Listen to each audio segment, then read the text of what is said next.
try to be the dumbest person in the room. Like, try to surround yourself with people that are smarter than you.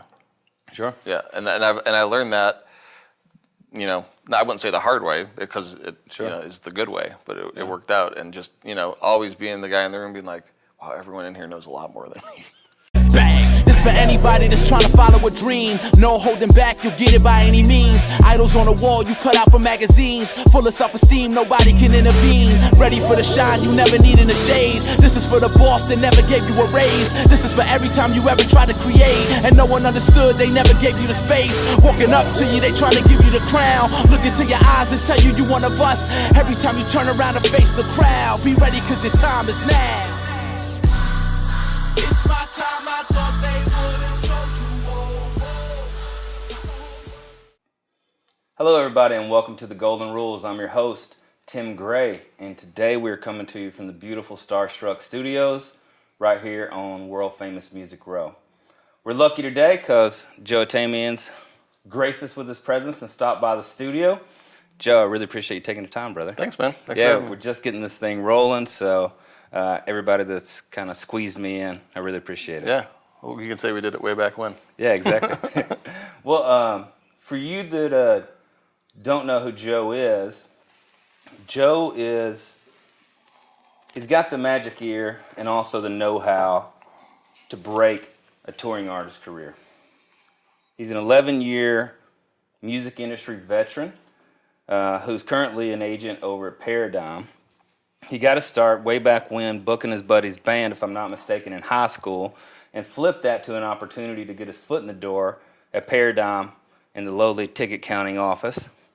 Over his career, he's grinded, he's worked his ass off to a place where he now oversees the day-to-day and touring careers of multi-platinum selling, Grammy Award-winning artists like Big Gigantic, Sturgill Simpson, Cherub, Anderson East, Cody Jinks, Whitey Morgan, just to name a few. He's been listed to Billboard's Power Players list. He's the agent behind the fucking hilarious and addicting Tumblr account, Agent versus Promoter, and he just recently won Pollstar's Third Coast Agent of the Year. Congratulations, by the way. Thank you. So please help us welcome Mr. Joe Atamian. Appreciate it, brother. Yep, definitely. Yeah, dude. I was really pumped. You're the first agent I've had on so far in the series. Nice. And since that's my background, I always love being able to dig in and kind of expose that side of the world to people. Yep. But I know basically what I just rambled off. What I don't know is like the origin story. I know California. I knew you moved across the country to Nashville, but I didn't really know like where was home, man. So I grew up in Chicago suburbs. And like you said, my kind of start in the music industry was booking, managing. I didn't know what I was doing really. I called it managing, but I guess I was booking them. Just a buddy in high school, he was in my Spanish class one day and he pulled out a guitar like in the 5 minutes between, you know, when the bell rings, like waiting for the bell to ring. And started playing. And I've never been able to play music. Like it's just it doesn't work. It's not built in. But I knew I really, you know, I was a music head and like just wanted to be around it. So I asked him if he would let me book his shows for him, even though I didn't know like what that entailed. Sure. So it was like, you know, booking him at Starbucks and Chipotle on free burrito show's night. a show, right? Yeah. Free burrito night at Chipotle might be one of the best gigs I might I've start ever done. booking my own shows there. Yeah. So that was fun. So that kind of got me into it and like got me the bug a little bit. And then I went to Eastern Illinois University. And all 4 years there, I was in charge of the university board, which is the on-campus board that brings in entertainment for the concerts. And we actually were able to get it passed where $5 from each student every semester ended up going directly to the concerts fund. That's awesome. Yeah, so, you know, it's not a ton on the students, but that's something they want is music. And so that gave us like a, you know, $100,000 yearly budget. And we were able to bring in some really cool acts, and it went from there. And so I met Duffy McSwiggan at at NACA, and that's kind of how I got into the Monterey Peninsula Artist pipeline, Paradigm pipeline. Met him basically kind of baited and switched him. He wanted to sell me a show at because I was the buyer for the college, and I think it was Ari Hest. And so I just kind of kept him on the line a little bit, like, yeah, I'm going to send you an offer, like knowing I was going to graduate in 6 months. And never sent the offer, but kept in touch with Duffy, ended up moving out to Monterey to do ticket counts in our Monterey office. I was out there for 8 years and went from ticket counts, did assistant on Jonathan Levine's desk, who's now out in Nashville too, is the head of our Nashville office, and then got promoted to agent in Monterey. And so, yeah, 2.5 years later, moved to Nashville. And now, I just met you a year or two ago here. How long has Nashville been home before then? Or was that it was about right about then. Oh, okay. About 2.5 years. Cool, man. Yeah. For someone who's kind of just been in it and around it, figuring it out, did you always know it was going to be something in the industry? Like even from like high school days? Like I knew for me it was going to be, it was my thing that was pulling me, but I had no idea if it was realistic. Well, yeah, I didn't think it was going to work out. I moved, like it was, that romantic notion, like graduate college, moved from Illinois to California. Literally, I just put whatever I could fit in my Toyota Camry and drove to California, fully expecting that I would be back living at my parents' house like within a year, Sure. So no, I didn't always think it was going to work out. When was the first moment that you were like, I can fucking do this? Like, I got it. I understand it. I see it. I still have never had that moment. Yeah. But I still feel like there's so much to learn. Like as stupid as and cliche as that sounds, like, I still feel like the new kid in Nashville. Like it's just, there's always something more to do. But there's obviously been successes along the way, but I don't think like up until like a certain point there was ever that like I can do this. Sure. It's like, oh, this act is fucking going. Can I say that? Can I? Yeah. Is it swearable here? Oh yes. Okay. I couldn't edit it out. It's a verb and adjective and noun for me. Yeah. It just pops out all the time. I've had that with acts where they get to a certain point where it's like, okay, this is going to be real. But like I can't think back to a time where I was like, I know exactly what the fuck I'm doing. Yeah. Yeah, trust me. Yes. I know exactly what you're talking about. Everybody I've talked to, all the guests so far, it's kind of been the same. Like I knew it was going to be something entertainment-ish. Yeah. Always was the passion. I didn't know really how to get there, but through the process of getting there, the industry does what it does sometimes. It makes you second guess. You go through that little self-doubt, shame spiral. Yep. What was your time, or was there ever a time that was like, fuck it, I'm going to sell vacuum cleaners? Or was there like a thing that you were just like, I don't see the end game, where you questioned it? I don't know if there's ever a time when I questioned it. There was one time in particular that when I was an assistant, and it was before a huge tour was kicking off, and I was literally at my desk as the sun was coming up. And that was like, what the fuck am I doing, man? Like, this is not how life is supposed to be. If you tell a normal human, right. What the job entails in order to get to a certain place. Yeah, making less than minimum wage, pulling an all-nighter at work. It's just like, what am I doing, man? They would just go the other way. Yeah, exactly. Unrealistic. Yeah. Over the course of my career, and I'm sure yours, I've had some really impactful people that's helped to guide and kind of shift and shape the career and my decision-making process, etc. Who are some of the people for you that's really been impactful, and mentors, things like that?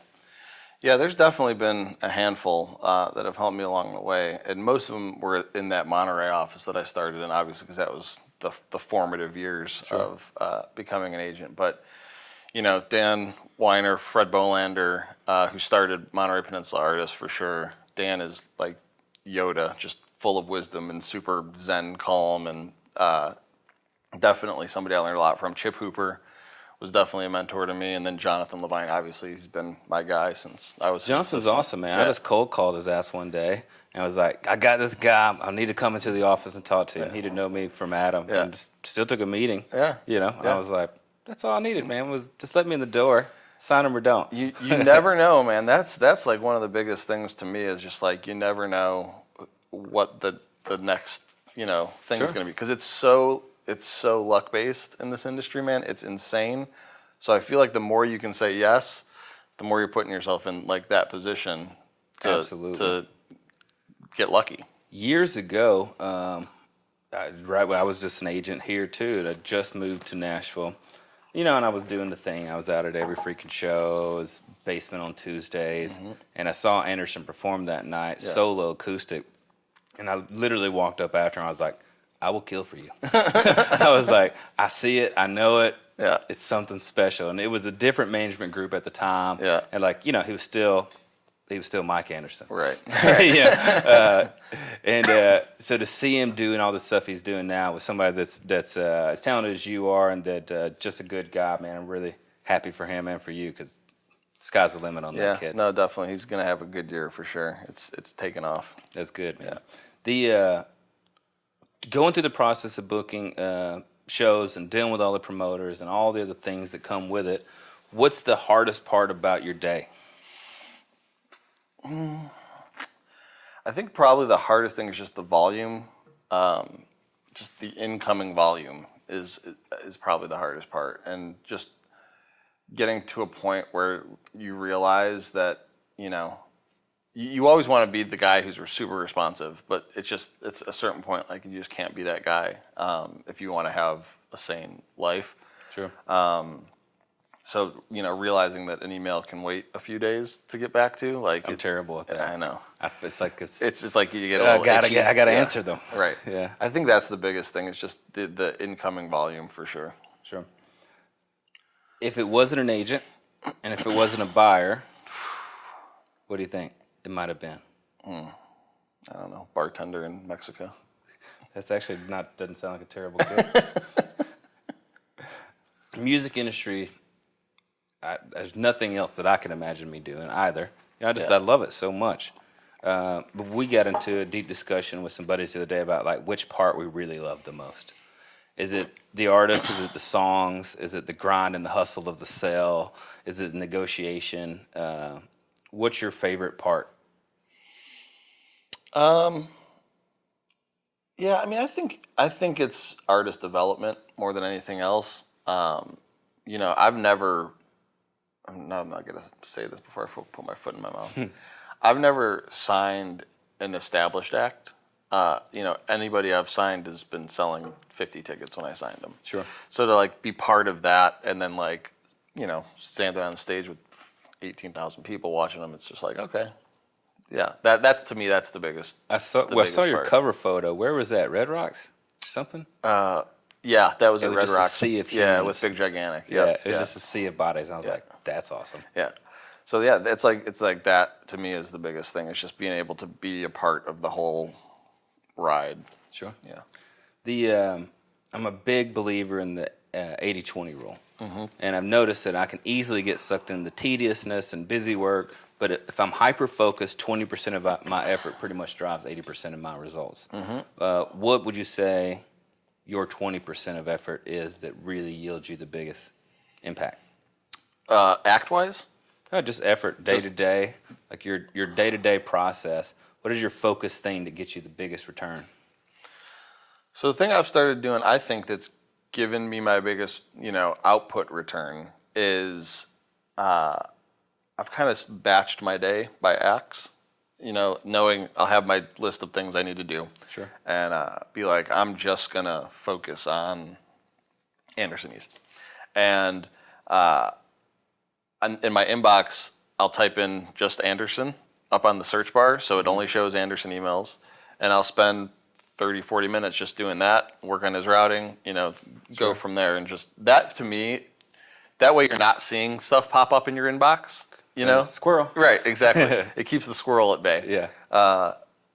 That, to me, is something just process-wise, it's helped me a lot. I should probably implement that myself because I'm terrible about putting out half fires. Like, well, it's not going to burn the house down just yet. Right. I'll go over here and put down this other blaze. Right. So that's smart, man. I'm going to steal that one. Through the process, you have to obviously make a lot of decisions. It's a lot of negotiation. It's a lot of balancing the, yes, you're my client, promoter. I'm risking your income, your livelihood. yes, this is my client. And I remember that being a very delicate balance that I took both incredibly seriously. Yep. What's your decision-making process when you're just going through? What are the guiding principles behind the decisions? It's funny. Somebody asked me one time, like coming up, what the biggest contribution, like how can you train yourself to be an agent? And I told them when I was in high school, there was this program that they had. It was basically peer mediation, where two kids were about to get suspended because they were fighting. They'd have another student come in and mediate, to figure out a solution. That's cool. And that 100%, it's like mediating high school kids. Yeah. It's like trying to keep the egos on both sides in check. Like that really is what we do every day. Is besides routing and all that stuff, just on a personal level, it's making everybody feel like they won and having them thank you afterwards. I mean, that really is the biggest thing. That's awesome. Yeah. That's hard to do Yeah. for anybody in negotiation. It's not feeling like you have to win. Right. Yeah. Right. Based on, kind of staying on topic there, based on going through the process of, all of it, from the counting tickets to looking at the routing to following up and, make sure everyone's marking correctly, all the things, to actually picking up the phone and grinding it out and dialing. What core skills do you think someone has to have to be a booking agent? It's tough to say because there's so many different styles, you know what I mean? And that was one thing that was cool being in Monterey, was just like there was people there who have been doing it for their whole lives, but doing it completely differently and being just as successful as anybody, you know what I mean? So I can't really say that there's like a specific skill set that you need. I think the biggest thing is like if you can get in at a company and surround yourself with successful people, just watch, you know what I mean? And just and that's kind of how I feel like I've done it, is just like be a sponge, but just try to take the good qualities from agents and leave the bad ones, and learn from all the different people in the office. Absolutely. Yeah. And you nailed it. I've seen night and day differences between agents. You look at when I was coming up, Brian Jones was a friend and a mentor of mine, and we're totally different human beings, Right. And he's still a super agent, in Yeah. my mind. Like he's so calculated, and it's just a totally different approach to me. I'm a talk 1,000 miles per hour, dude. Yeah. So I know, like when you're coming up, you're learning, you're hustling, you're listening to everyone in the room. It's that gut instinct of this artist, this thing. Mm-hmm. At what point do you think it's become craft that you're able to discover, other than luck? Like, man, this act, and then you just know, there's a thing that happens. I know. Can you put your finger on it? I don't know. That's tough. That's a tough one because it's there. I can, and as bad as it sounds, like people send me stuff, I listen to everything anybody sends me, but it won't be for long. You know what I mean? Mm-hmm. I know within 20 seconds, which is horrible to say. Like an act can spend like their livelihood putting out this piece of work, and I can know within 20 seconds than that whether I like it personally. Sure. Not to say that it might not be something, because I've had my share of passes. But for me personally, like I don't know what it is. It's just just a thing. Yeah, something just clicks. Yeah. I don't know. So for those acts that are passed, they've gone on to wherever else they're going. They're out there grinding, they're hustling, they're smashing shows, they're doing all the things. They've got their merch, they're getting streaming, they're getting their social numbers, but there's still no agent involved yet. What advice would you pass on to them that may help them level up to the next place? I think the one thing that you can't ignore as an agent is if a band is selling tickets. Sure.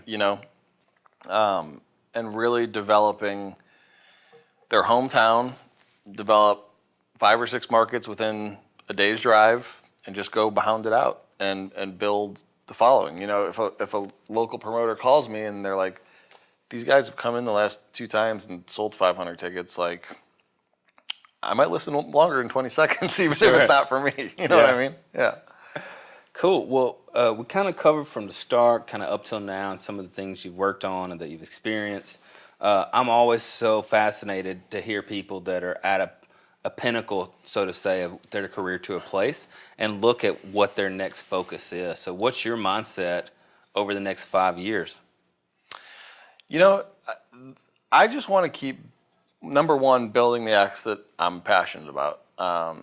And, you know, luckily enough, like I feel like I've had the success to allow me to do that is, you know, being able to sign bands that sell 20 tickets and just because I like it and I'm into it and I believe in it. That to me is one of the biggest things.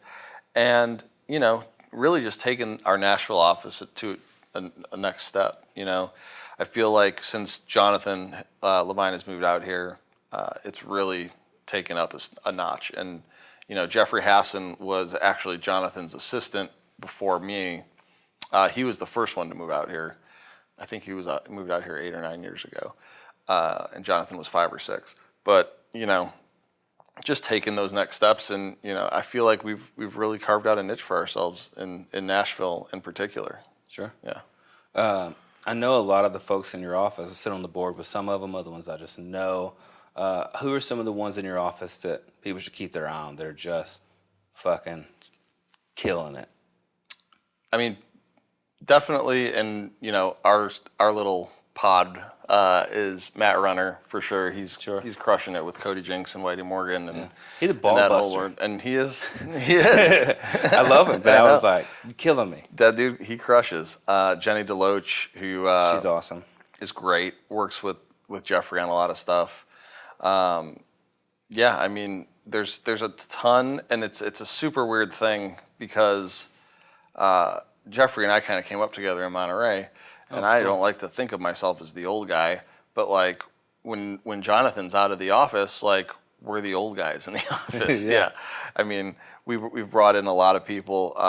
You know, Keith Levy came in from outside of our company. He wasn't a homegrown guy, but he's been doing great as well. But we're still the old guys in the office, which feels really weird. Yeah, that's cool though, man.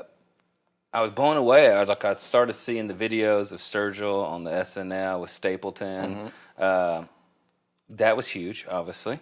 Tell me about that process, or as much as you can, about how that kind of came to be, and then also, more importantly, I want to know how the dots connect. So you get a spot, you get SNL up. Yeah. How did ticket sales bump? How did album sales bump? Well, this last time was super last minute, and I don't even really know how it happened.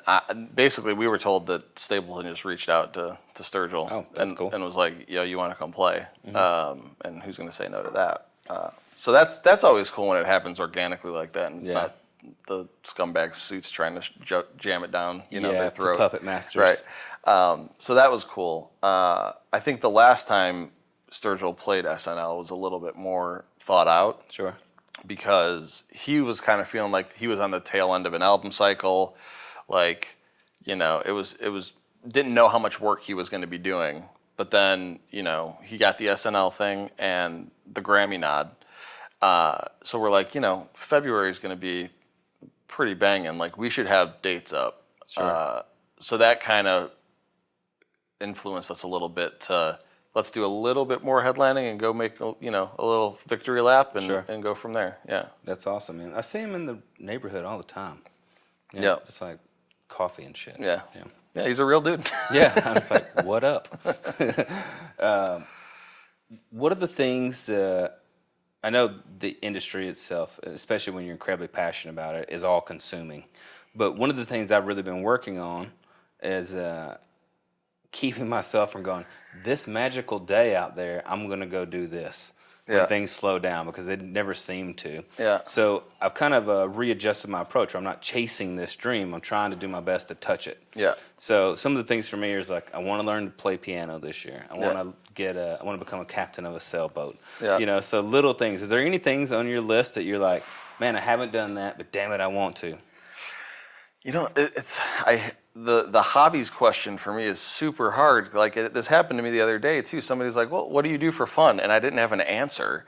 I am, I'm an outdoors guy, so I like to go fly fishing. So I did learn how to fly fish a few years ago, And that's fun to me. That's something you can go do by yourself and just be off the grid for a few hours. Where you go, westward or east, Gatlinburg stuff? Go east. Yeah. To Caney Fork. Yeah. Oh, that's gorgeous up there. Cool, man. So one of the things I want to try to, we're still figuring out who's all going to watch the show. It's still so early on that I want to make sure we're bringing as much value as we can to whoever it is that may be watching it. Industry, artist, entrepreneur, anybody. Right. So I kind of want to talk about the music industry for a little bit and just get your opinion on some of the things trends you see that are coming down the pipeline that will affect the booking side. Just stuff you're excited about.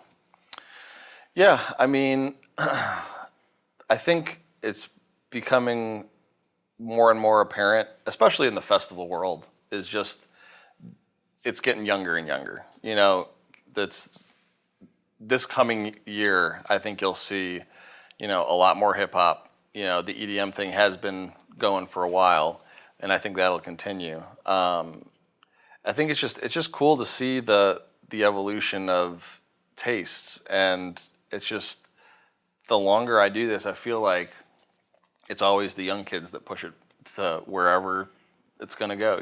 Sure.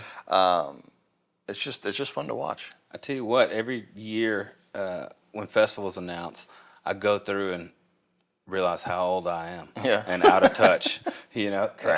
I'll go look at the festival announce and the lineup headliners. I'm like, the fuck are these people? How have I missed from birth to headlining a festival and I've never heard of them? So I make myself go through and I'll stream entire album cycles or singles and just so I can catch up. Even if it's not my thing, I'll still go do it just so I'm not that knowledgeable, old out of touch dude in the industry. Yeah, I hear you. Yeah, man. I'm with you on that. For me, I've worked with multiple different genres that I've managed or that I've been an agent for. And some of it when you're starting out is you take whoever you can get. But once you get to a certain place where you can choose who you're signing and who you're going to be passionate about, because it is absolutely marriage. Yeah. Are there anything specific, especially for someone who works across multiple genres, that sticks out to you in an artist or a songwriter or whatever it may be that's like pulls at your strings? I think it's just got to be different. To me, that's kind of been the biggest thing. There's got to be some unique defining factor, like whether it's Wes from the Lumineers' voice or Sturgill's voice in songwriting, the Cherub guys who are just absolutely insane. There's got to be something when you listen to it that kind of hooks you right away. And that's kind of how I've curated my roster more than anything else, because it's everything from hip hop to Lumineers. Sure. It's just one of those things. It's gotta grab you. With festival season rapidly approaching right now, and more festivals than ever are being born. Coming from the sponsorship side, we see them starting earlier and earlier and earlier, as early as before spring break, first weekend of March through end of October sometimes. How has that affected your approach on touring? Has it changed anything at all? Because I know years past, when festival season's coming, when ramp-up time is. You're never not chasing that. Right. But now there's a longer window. Has it changed anything for you? Not really, as far as when the festival actually plays. Like in my world, and I actually don't mind this, a lot of people complain about it, but like festivals are booking farther and farther in advance.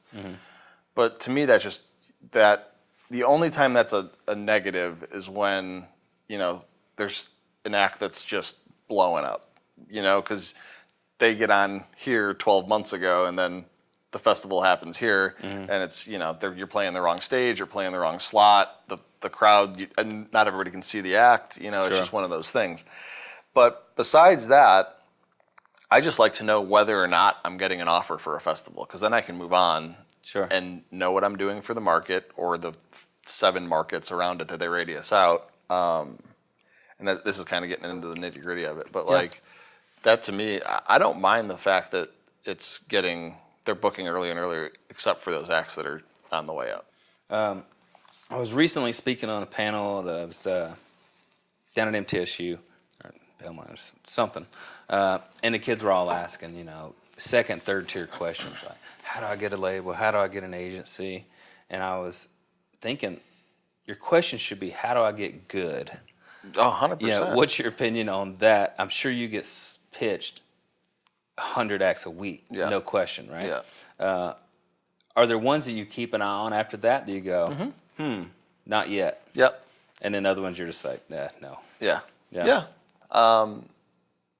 And the one thing I do that maybe I'll let the genie out of the bottle a little bit here for up and coming bands, but the one thing I'll do is I'll listen, and unless it's like no doubt like I'm gonna go sign this band, I won't reply, and I'll wait for them to reply. Like I'll flag it so I know that this is one that I was into a little bit, but I won't reply just to see if they follow up, because if they don't have that work ethic on their own, it's like, I'm not going to come work for you when you sell negative 10 tickets, like unless you're going to go out there and hustle. So I kind of like to see if they have the hustle too. Well, I tell you what, that's a hard lesson learned, but you learned that one quick, outworking a client.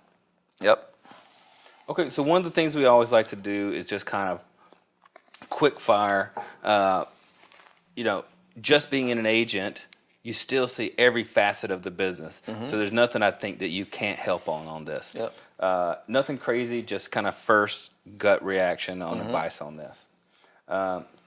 Someone that's already in the industry, they're 3-5 years in, they're grinding, they're doing their thing, but they're really looking to level up, either personally or career-wise. Surround yourself with smarter people. Okay.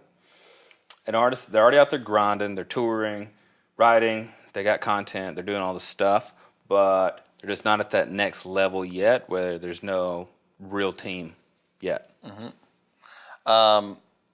Again, I think it's more than anything else, it's building the fan base. And the suits will not be able to ignore you if you sell tickets. Yeah. Yeah.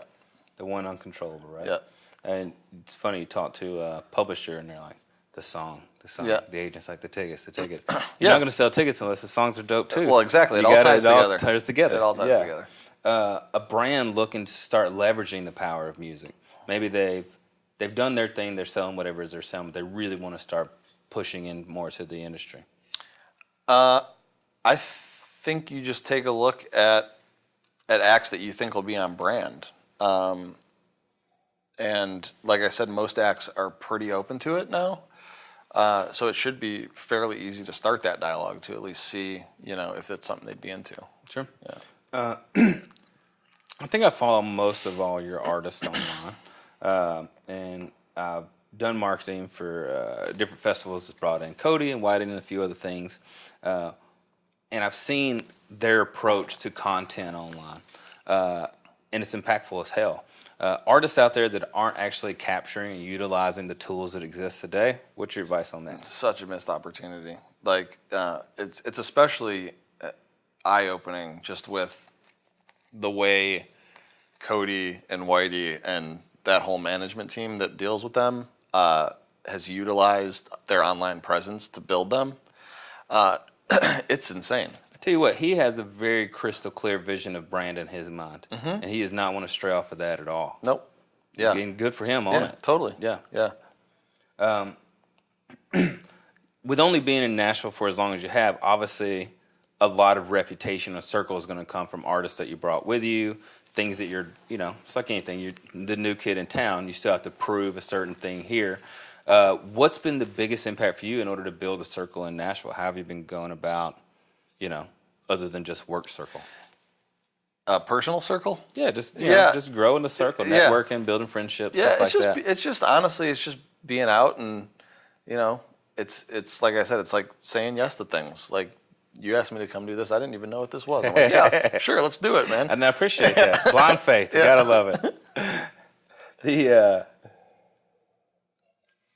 Kind of mentioned it earlier, like being the old guy in the office. Well, being the old guy in the office comes with a certain amount of responsibility. And, especially younger agents, just like you did, are going to be looking to you to set a standard, set a standard on how to handle situations, how to find and develop artists, things like that. What have you learned about yourself being thrust into that leadership position? I think the biggest thing is don't be super reactionary. again, this kind of goes back to an email can wait a couple days. Like, obviously there's fires that need to be put out right away, but like, if something bad happens, sit down, like, go take 15 minutes, go take a walk and think about it for a minute. Like, that's, to me, has been big for me just in more of the leadership role that I've been taking over the years. But, you know, it's like, somebody comes and asks me something, like, my goal is not to get them out of my office and just give them the first answer that comes to my head. Like, I should think about it for a minute. And I say that all the time. I'm like, let me chew on it, and let's talk in an hour. Sure. Yeah. Respond, don't react. Right. Like that. I can imagine that makes a big impact in your decision-making process as well, not only for work things and leadership things you're having to do, but walk me through your decision-making process when it comes to offers. Obviously, there's minimums that have to be met, Yeah. but other things than that, how do you decide where to put an artist or what new markets to push into other than the basic the radio play, stuff like that? Every act is different. There's some acts and managers that want, all the money. They want the guarantee to be huge. Even though they know they're going to sell the tickets, like it just depends really on the act. And as far as markets go,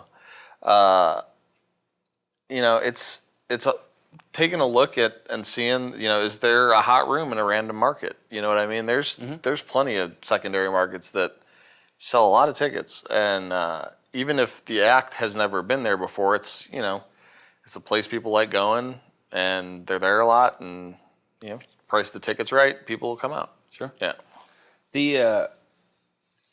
With people that are slight workaholics, like the two of us, that I don't mean to be. I just look up and the day's gone. Right. So it's been 12-hour or 14-hour days. What is something that you've done daily, some habit you've got into to kind of help you balance that workload?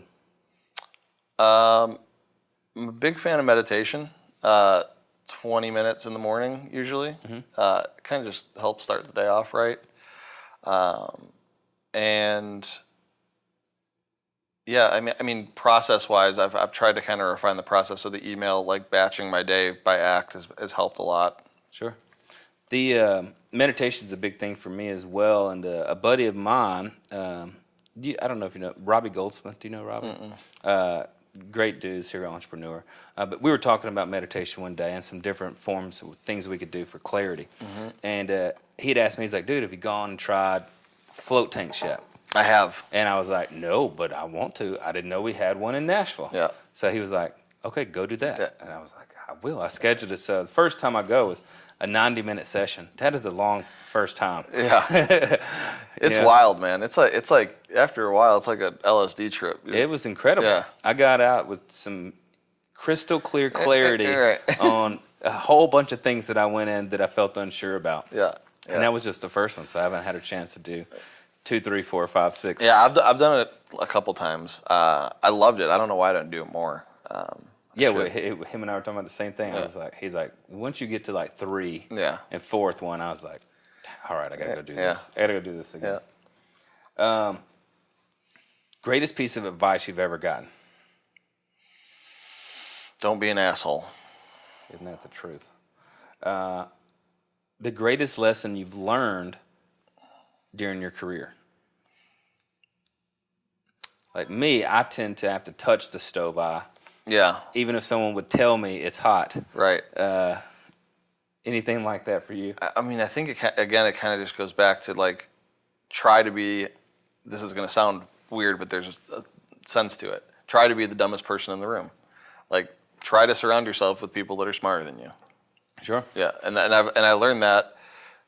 I wouldn't say the hard way because it is the good way, but it worked out. And just always being the guy in the room, being like, wow, everyone in here knows a lot more than me. It's absolutely truthful. I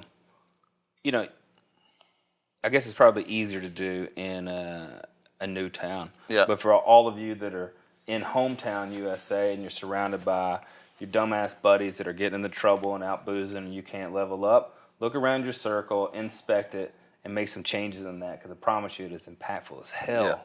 What's the secret? Work hard. It's simple. I love it. The one of the things we've been doing to kind of wrap up with the name of the show being the Golden Rules, and the premise of that is the Golden Rules for each guest. And I want to string these all together at the end and find out if there is a commonality. Right. So we're calling this FORM, F-O-R-M. So it's the Golden Rules for Family, Occupation, Recreation, Motivation. So just give me first things that pop in your head there for each. So Golden Rules for Family. Make time. To me, that's the biggest thing. You know, that's the more I do this, I realize that's our trading currency. You know what I mean? That's all we have to give. Whether it's signing a new act, whether it's taking care of family, you know, whether it's making time to go back home and see family, like that's to me the biggest thing. It's just you have to make a conscious effort to make time. Golden Rules for Occupation. Again, I think it's be a sponge and surround yourself with the right people. Golden Rules for Recreation.